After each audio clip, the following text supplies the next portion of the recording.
So I want to talk about something a little strange at the outset. It will be to some, which is to talk about the symbolism of the month of January and its original namesake, which is the god Janus.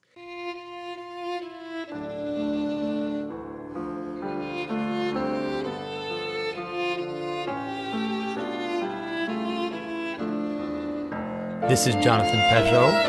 Welcome to the Symbolic World.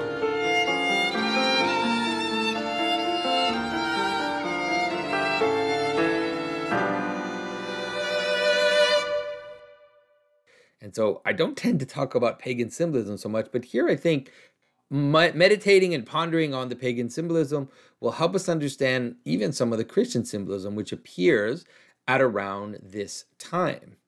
And so January, of course, is named after the god Janus. The god Janus is the god of thresholds. He is the god of doors, the god of transition, the god of in-between, right? And so you can understand why the symbolism of his representation is to show him with two faces, one face going one way, the other face going the other way.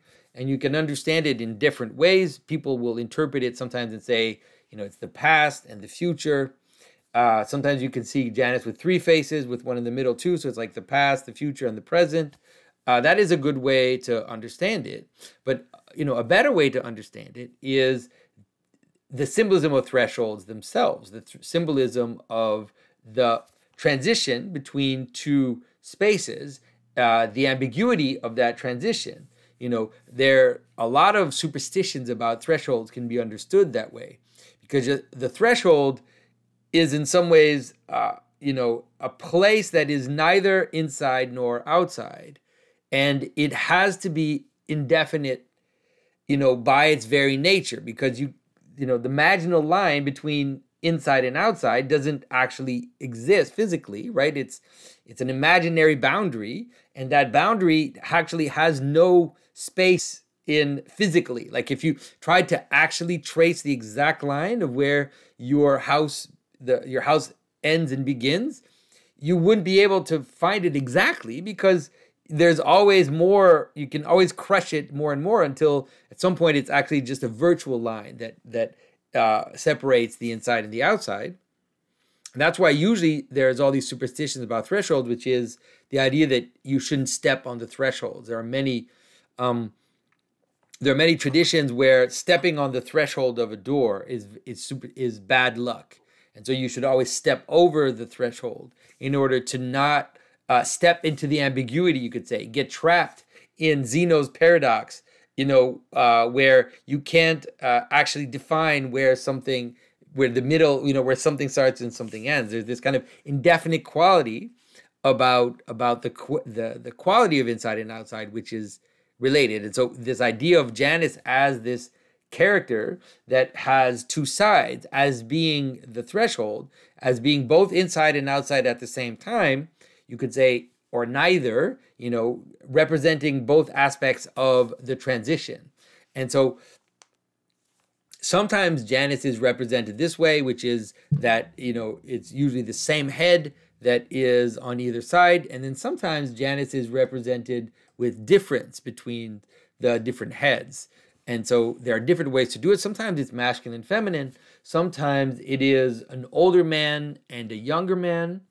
Sometimes it is, in this case, for example, that you see here, you see that it is a man and some kind of fantastical creature with horns, with pointy ears like a fawn. And so some kind of wild creature of the forest.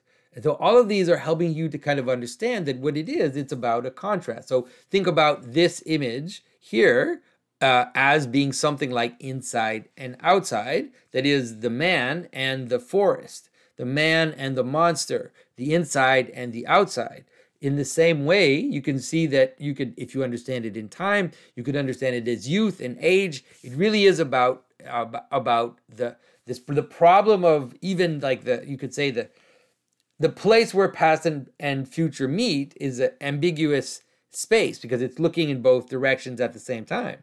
So you can understand this threshold or this door as being something which is also always there, which which is always something that we kind of have access to in terms of, for example, in terms of time, but in terms of any identity that has a marginal line, that has a difference between the inside and outside, which is basically everything. But what's mostly important to understand is how this is related to this time of the year, right? And so this time of the year, which is the time of around the winter solstice, the time which is the moment when the days get the darkest and now the sunlight is starting to appear. There are all these feasts that are kind of all cramped together that aren't exactly at the same time, all these celebrations that are related to the transition between the old and the new, the transition between the darkness and the light, the transition between the old year and the new year. And so this is also part of the symbolism of Christmas, which is why I'm bringing it up here. Part of the symbolism of Christmas, because the symbolism of Christmas is that moment where the old covenant and the new covenant is there's a transition between the old covenant and the new covenant. And so this transition that happens at Christmas is found reflected in the very solstice itself, which is the solstice is this moment of transition between when the day is getting shorter and when the day is getting longer. Now you could apply that again to the solstice. If you think about how, when exactly is the moment when the day is getting longer and the day is getting shorter and the day is getting longer, if you try to pinpoint that moment, you're just going to kind of dig into a virtual point, or point that actually doesn't have quantifiable existence in time, but is this let's say invisible line in between, one which is facing towards the old year, which is dark now, and one which is facing to the new year,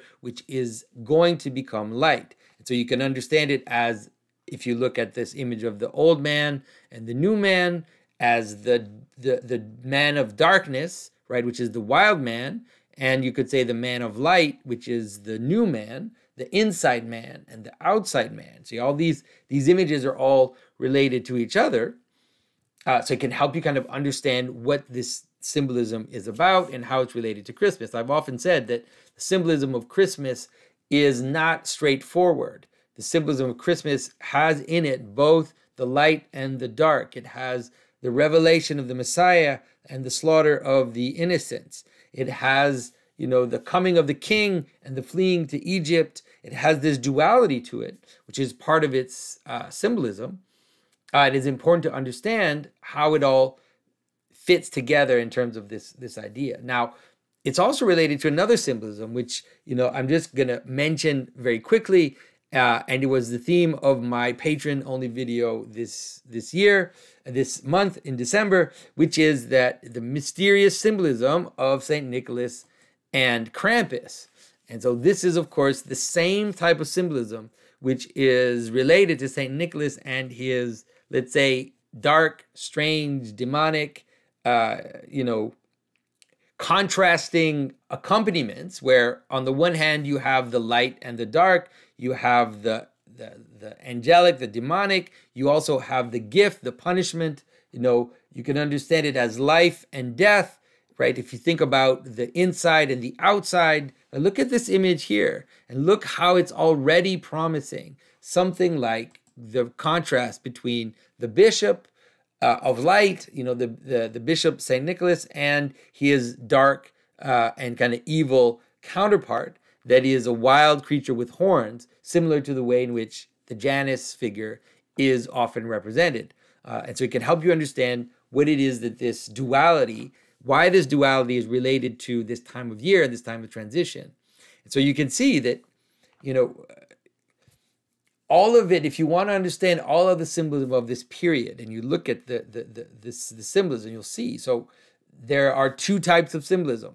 January 1st, the beginning of January in the Western calendar, especially in the Northern Europe, not Northern Europe, but like in France and on the continent of Europe, was Circumcision Day, and I think it's circumcision also it's circumcision in the entire church, but Circumcision Day on January 1st for Europeans in the Middle Ages was also the Feast of Fools. It was also a carnival. It was a moment of, let's say, celebration of the flesh and cutting off of the flesh.